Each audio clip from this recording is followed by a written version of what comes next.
Matthew Darche is the new Islanders GM. We'll get some insight into what he did in Tampa Bay from Josh Sperber of Locked On Lightning. We've got that and a whole lot more on today's Locked On Islanders podcast.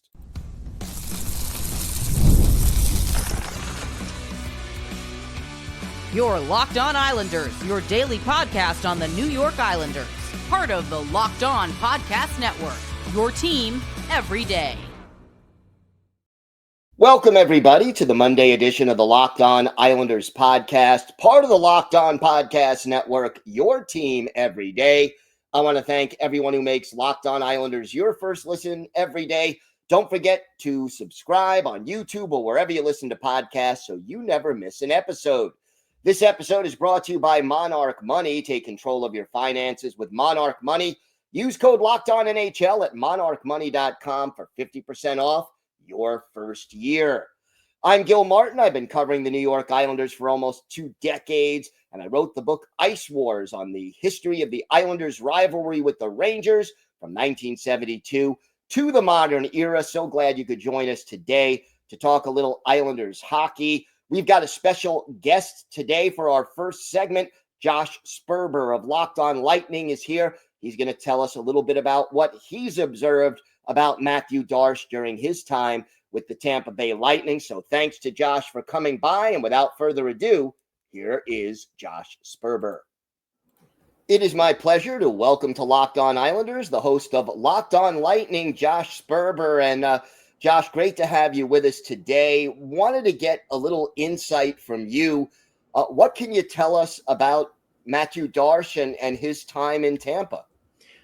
I mean, I think the playoff record, those Stanley Cups and all those years that Darche was there kind of speak for itself on that. But he took a couple of different front office roles with Tampa Bay. He has been here for about 6 seasons, 3 years. He started as Lightning director of hockey operations and then got promoted to the assistant general manager. And, you know, in your first 3 years, you win 2 Stanley Cups. That's going to get you a whole lot more. So I think he's just someone who is really just helped, you know, be the driving force on a team that, like, top to bottom is just such a first-class organization. I mean, you look at the coaching staff that they have under John Cooper, and even you look to the front office they have under Julien BriseBois, and 2 of the biggest signings so far in the offseason have come from both of those kind of coaching front office trees, if you will,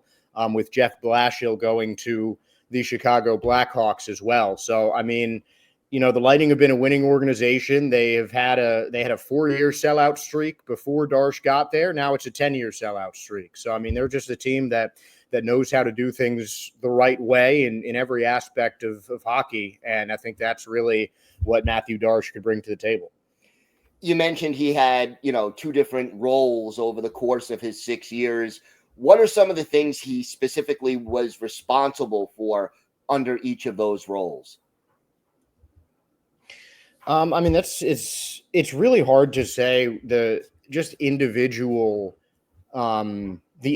things that he did, you know, because it's just such a team effort, and that's really how the Lightning kind of run their system. But, you know, he's just I don't know how much more there. I don't know how much more kind of specific that I can really get, because, you know, it's kind of a tangled web what goes on in terms of the front office and NHL organizations. There's so many different hands pitching in, but I mean, he was, you know, one of the guys right next to Julien BriseBois. You know, he's one of the guys that's at every game, that's, you know, analyzing things on and off the ice, that's just kind of behind the scenes and watching everything that he helped put in motion kind of take place and seeing what needs to change after that. I mean, you know, you can probably credit a lot of the big moves that Tampa's made over the past couple of seasons, like Jake Gensel in that trade, the deadline deal that brought over Bjorkstrand and Yanni Gourde. I mean,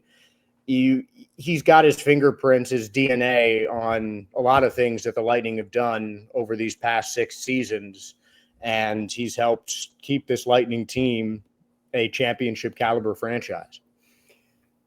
If you were a New York Islanders fan, what would concern you the most about hiring Matthew Darche as your GM? Well, I mean, the first 3 years he was there, he, got 2 Stanley Cup finals. Then after his promotion, you get 3 playoff exits.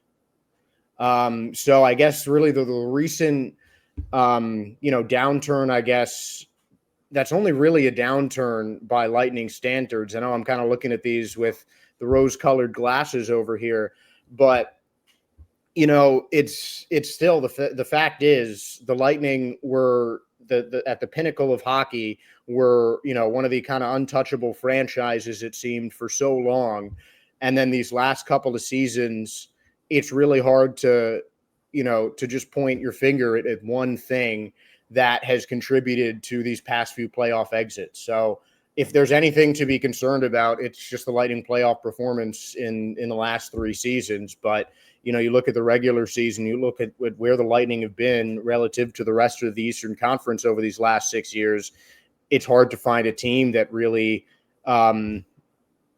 compares. Talk to me about the state of the Lightning's farm system and prospect development, because that's something the Islanders have had issues with in recent years. Do you think Darche is someone who could improve the franchise in that area? That's another thing that might not be his strength. I mean, you look at some of the Lightning prospects that they've picked up over the last 6 years, and he certainly has an eye for talent, but at the same time, his eye for talent doesn't just extend to the prospect pool, and he's someone that's more concerned with winning now than building a prospect pool and building for the future of the franchise. It's just about winning the Stanley Cup in the upcoming and or current season. So it might be more concerning in terms of prospects, because if there's a top tier prospect that the Islanders like, there's maybe a chance that he'll be flipped for a more established NHL veteran. But I also feel like the majority of the trades that Darche has made have involved draft picks rather than prospects. So, you might have some of the same prospects, some of that same pool that the Islanders have had for the past couple of seasons, but it might not be replenished as quickly with Matthew Darche at the helm. How much of that do you think is because of where the Lightning were, at the pinnacle, versus his overall permanent philosophy?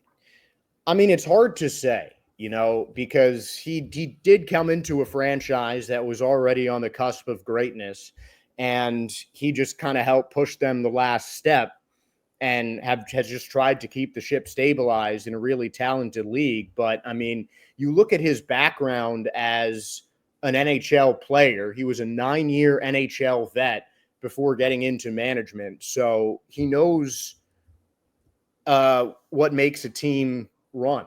He knows how to be a part of a successful team as both a player and a coach. He played in 18 playoff games over his 9 seasons and 250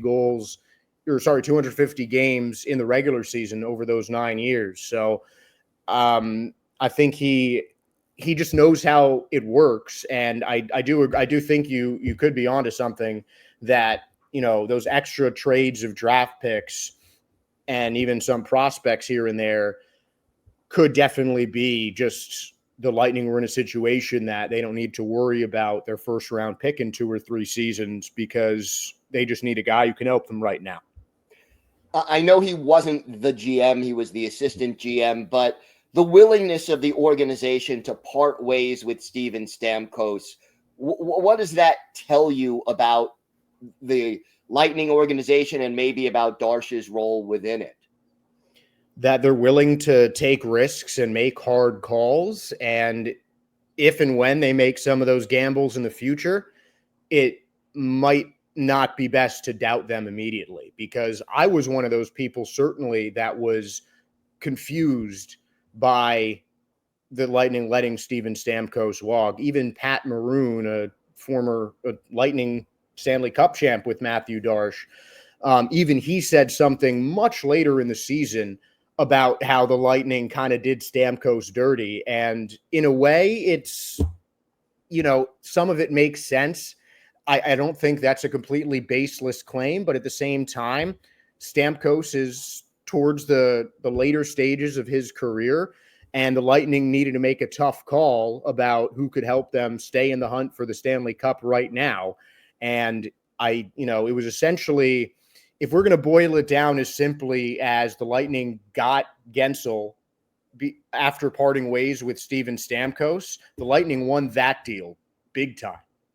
Gensel had more than double the amount of points that Stamkos did for a Nashville Predators team that wildly underachieved. Even I was caught up in the hype thinking that they were, maybe going to get a chance to compete for their first ever Stanley Cup championship.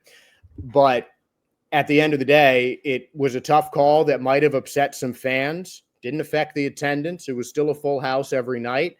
The sellout streak is still intact, and the Lightning are certainly better off for it with Stamkos gone and now Jake Gensel taking his place on the first line. So overall, if you had to look into your crystal ball and make a prediction, do you think Darche has a good chance of being successful as GM of the New York Islanders, and why? Well, I do. I mean, he came into a Tampa team that is not the market the size of New York. Salary cap or not, just because of where the Islanders are located, gives them somewhat of an edge over a lot of other teams in the NHL. Even if the Rangers might have more history behind them as a franchise, the Islanders are still a New York team. And that alone is going to attract some talent that he might not have been able to get to Tampa Bay. And whatever talent he can't attract, he can figure out a way to procure. So you think he has a good chance of pulling this off and getting the Islanders back to respectability and maybe even contention? Yeah, I mean, they might not win 4 Stanley Cups in a row right off the bat, but I think that he's joining a franchise with a solid foundation and some solid young pieces and veterans intact. And, I'm not going to say, all right, just because you get a new GM, that guarantees you the top of the division and a President's Trophy and a Stanley Cup victory tied up in a neat little bow. But I think that there's a very good chance that he can turn this Islanders franchise back into the right direction. All right, Josh, thank you so much. Appreciate you coming on. Anytime, Gil.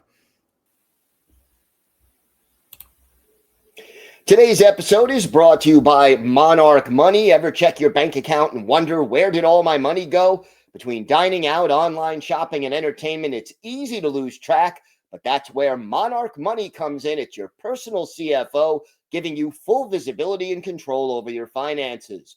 Monarch Money isn't just a budgeting app, it's a complete financial command center. You can track all your accounts, investments, and spending in one place so you can stop managing your money and start building wealth. When I started using Monarch, I realized just how much I was spending on food delivery. Now I budget smarter and save more. Hey, I love eating out, but not at the expense of my future financial security. Instead of juggling multiple apps, you can use Monarch to check your finances, track spending, and even plan long-term goals. So take control of your finances with Monarch Money. Use code LOCKEDONNHL at monarchmoney.com for 50% off your first year. That's monarchmoney.com. Code LOCKEDONNHL for half off your first year. So there is so much that has to happen now that the first hurdle has been cleared, and that is the Islanders have hired a GM. And I'm very happy that the GM that they hired is somebody new, somebody who is younger and has a little bit more of a modern approach, probably a little bit better at cap management, as we heard Josh Sperber of Locked On Lightning talk about some of the things that Darche did there and how he kind of helped them stay at the level of a contending team longer perhaps than a lot of people thought might be possible. And I'll take it a step further.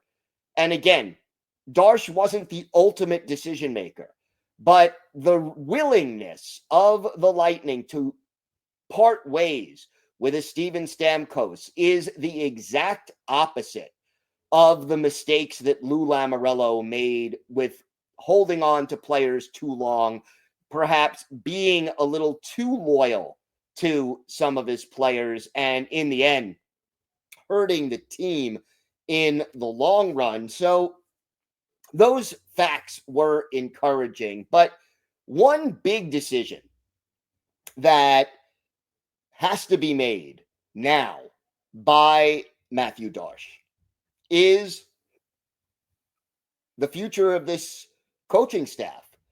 And we do not know whether Darche will stick with Patrick Waugh, whether or not the assistant coaches, John McClain, Tommy Albaline, will they be staying?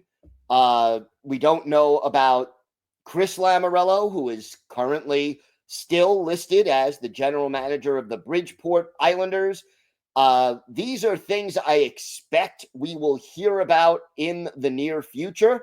And it's a tough call with Patrick Waugh, I have to say, because on the one hand, there have been some good signs with Patrick Waugh. Kyle Palmieri, for example, has played better, I think, under Waugh than he did, before Waugh came along and under Lane Lambert. I think that in some respects, the team has improved in some areas under Waugh's leadership. And yet, there are things that kind of are upsetting. The way he singled out Anthony Duclair and Samuel Bolduc and Pierre Engvall and some other players at times was concerning, because while he did that, simultaneously other players were making similar mistakes over and over and over again, and yet they remained in the lineup. And then you had the situation where down the stretch of the season, after the trade deadline, the Islanders were, 4 points out of a playoff spot after the trade deadline. And, Lou Lamoriello made the decision, and in my mind, the mistake, of holding on to Kyle Palmieri after he was more or less forced to trade Brock Nelson. And, he specifically said, I'm not giving up on this season. That's one of the reasons he held on to Kyle Palmieri. He made some speech like, I owe it to this team, etc., etc. And yet the Islanders in some of those games, too many of those games, just laid an egg. You talk about the loss to San Jose. You talk about the bad, embarrassing loss to the Rangers. There were too many games where it just seemed like the Islanders did not have they didn't seem ready to play down the stretch. And with a playoff berth on the line, that is really difficult. I have issues with the way that Waugh, both this past year and down the stretch last year, used Ilya Sorokin, because Sorokin was clearly tired down the stretch in 2024, where it was absolutely Semyon Varlamov who got this team to the playoffs, because Sorokin, whether it was because of overuse or because his back was acting up or a combination of the two, didn't have it down the stretch. And then again this year, I think, and I get why, with the injury to Varlamov, the injury to Hogberg, there wasn't enough trust and depth at goaltender.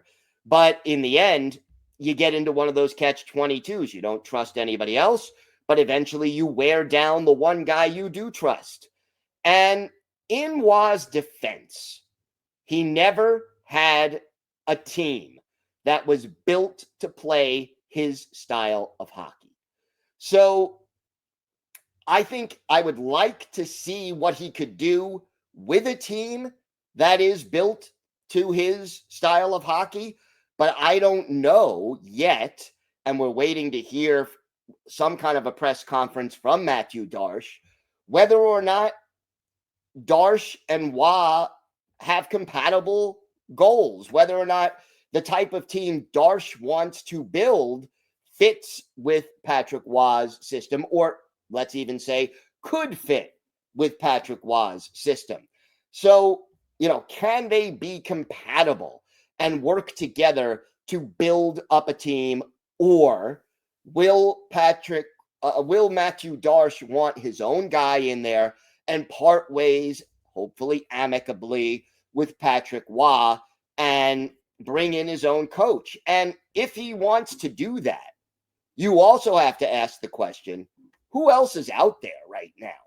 Because I don't think there is a long list of people who are just, Joel Quenneville, controversy aside, no longer available. Most of the experienced guys that you would think, hey, he's what I want to come in and coach my team, not available. And John Cooper has one more year at least left on his contract in Tampa Bay, so I doubt he's bringing him over at this point. So if I were a betting man, I would say the odds are slightly higher that Wah stays. But keep in mind this. If Patrick Wah remains as coach, number one, I expect this year to be somewhat of a transition year where between now and the trade deadline, or even between now and the 2026 draft, you're going to see some of the old guys moved out. You're going to see new guys moved in. Hopefully, the team will get younger, faster, and more skilled. I do not expect a big jump in the standings this year. I don't. I do expect, however, that hope will return, that this organization will have a new direction and start taking steps in that new direction, and that this team will get younger, faster, more physical, and more skilled in order to reach their ultimate goal. But that goal is still probably a couple of years, maybe 3 years away, and that's doing the retool.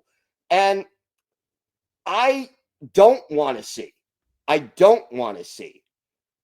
Darche do the same thing that Lou did, where you're constantly trading away the future in order to barely make the playoffs. That is ultimately like a dog chasing its tail. It's a dead end, and it keeps you in the muddy middle. Hopefully, this team needs to get out of the muddy middle. But with Patrick Wah, if he shows progress and he shows the ability to work with the younger players that hopefully will be brought in, I could see him staying beyond this season, if he even stays this season. But he may have a short leash because he is not Matthew Darche's hire. So if the team doesn't respond well to Wah, again, we could see some big issues there and maybe some changes in the coaching ranks sometime within the next year or so. It's going to be a very interesting offseason and season on Long Island, and I am really looking forward to seeing how this all plays out. Can't wait for Darche's introductory press conference so we can hear from him finally as well. We have got more to get to on today's show. Casey Cizikas is our next focus as we continue our player-by-player look at the New York Islanders. What did he do last season? What role will Cizikas play on this team going forward? We'll break all of that down. Plus, for our Islanders birthday of the day, a player who was with the Islanders for part of the 2017-2018 season, this Massachusetts native played right wing for the Islanders. Let's see if you can guess who that is. All that and more still to come on today's Locked On Islanders podcast.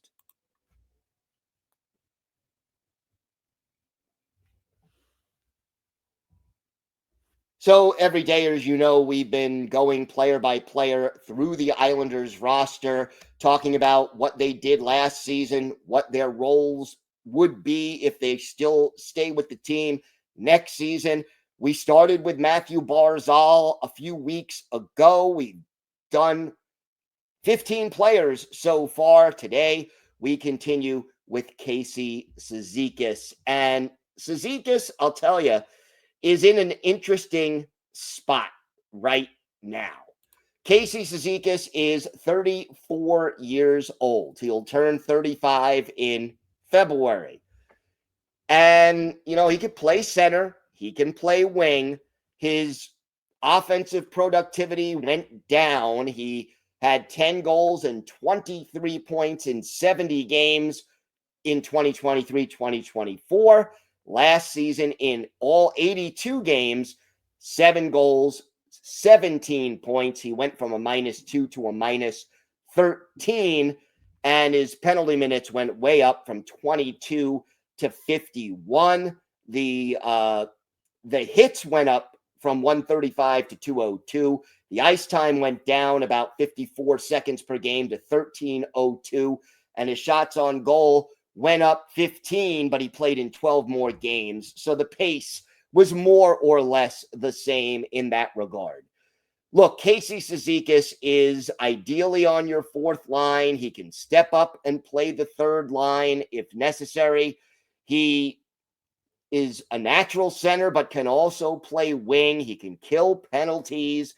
He certainly is an asset in that regard.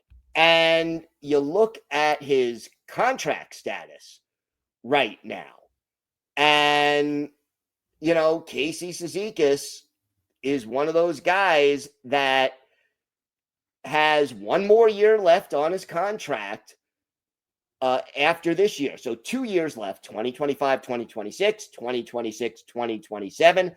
His cap hit is $2.5 million per year. And if he stays with the Islanders, I think he continues to be on the third or fourth line. He'll be your, reliable forechecking demon of a bottom six forward. He'll continue to kill penalties. Hopefully, he'll get a little more help in that regard. And hopefully, he has a little more juice left in him.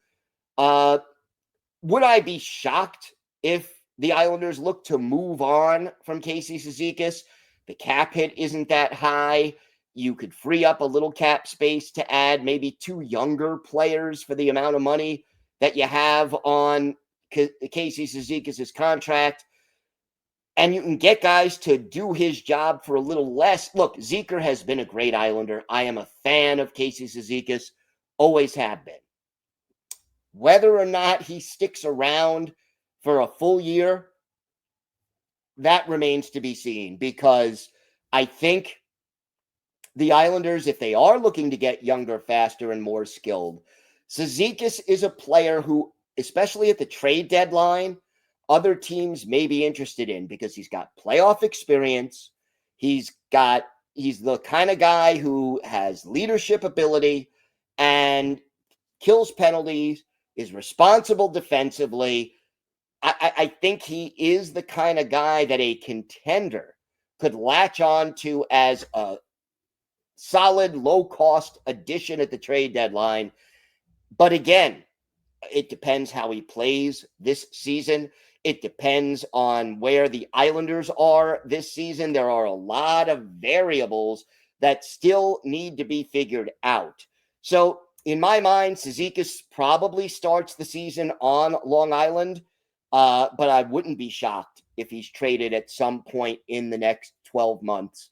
And always a fan of his, hoping he continues to play well if he remains on the island, and assuming he doesn't go to a division rival, I'd wish him well no matter where he goes.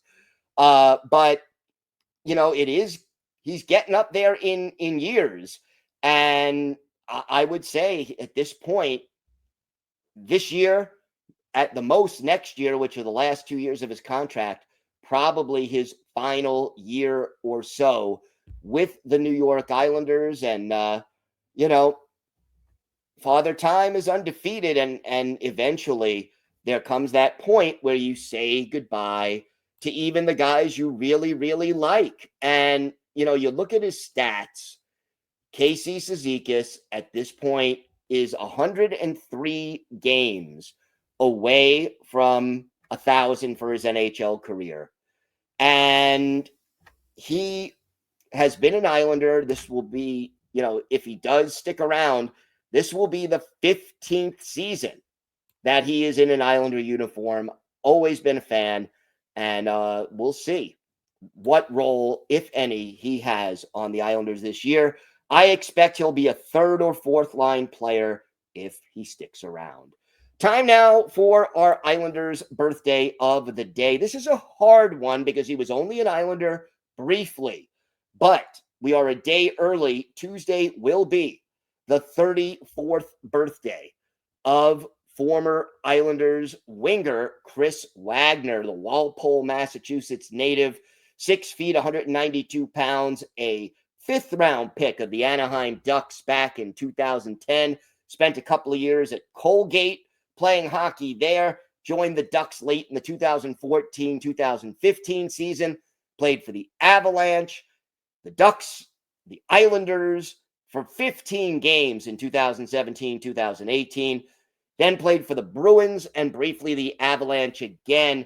He actually played 28 games for the Avs this year while spending most of the season with their AHL farm team, the Colorado Eagles. But now he has 401 career NHL games, 39 goals, 66 points, 218 penalty minutes, add 7 goals and 8 points in 61 playoff games. Look, Wagner is a two-way checking kind of a forward.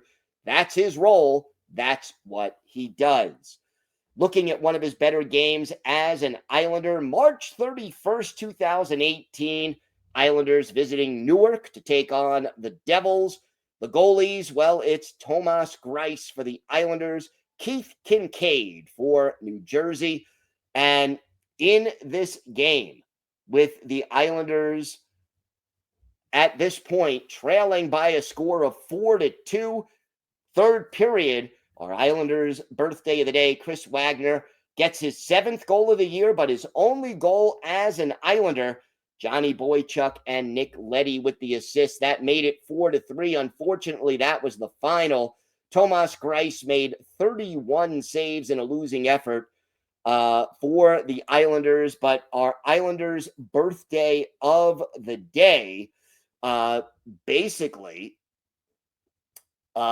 Chris Wagner ended up with 1 goal. He was a +1. He scored on his only shot, and he was on the ice for 15 minutes and 3 seconds. That was his only goal. In fact, that was his only point as a member of the Islanders. And again, his role, not necessarily that of a scorer, but Chris Wagner is our Islanders' birthday of the day.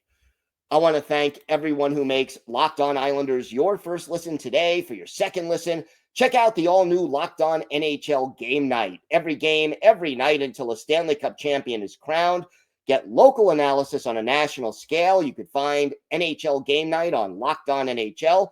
It's on YouTube or wherever you listen to podcasts, and it's part of the Locked On Podcast Network, your team every day. Just also wanted to let you all know that I was on the Monday edition of the Locked On NHL podcast talking about the Islanders' new GM hire. So if you want to check that out, it is there for you to find. If you have a question, a comment, maybe a topic you'd like us to discuss on a future episode, email us at lockedonislanders@gmail.com. And if you leave your first name and where you're from, we're happy to mention you on the show when we discuss whatever's on your mind. You could follow the show on X at Locked On Isles. You could follow me, Gil Martin, on X at Ice Wars, NYR, VSNYI. We'll keep you up to date on all things Islanders all year long. And I am happy to talk Islanders hockey with you, game time or anytime. Everydayers, we are back tomorrow. We will continue our player-by-player look at this team with Adam Pelech. We'll also hopefully have some injury updates on Bo Horvat and maybe some more news about coaches and what have you. May not happen tomorrow only because it is today, rather, because it is a holiday. And happy Memorial Day to everyone. And I do want to give my sincere thanks to everyone who did give their lives for our great nation. So we remember those who laid down their lives for this country. Have a great day, everybody. Stay safe. And of course, let's go Islanders.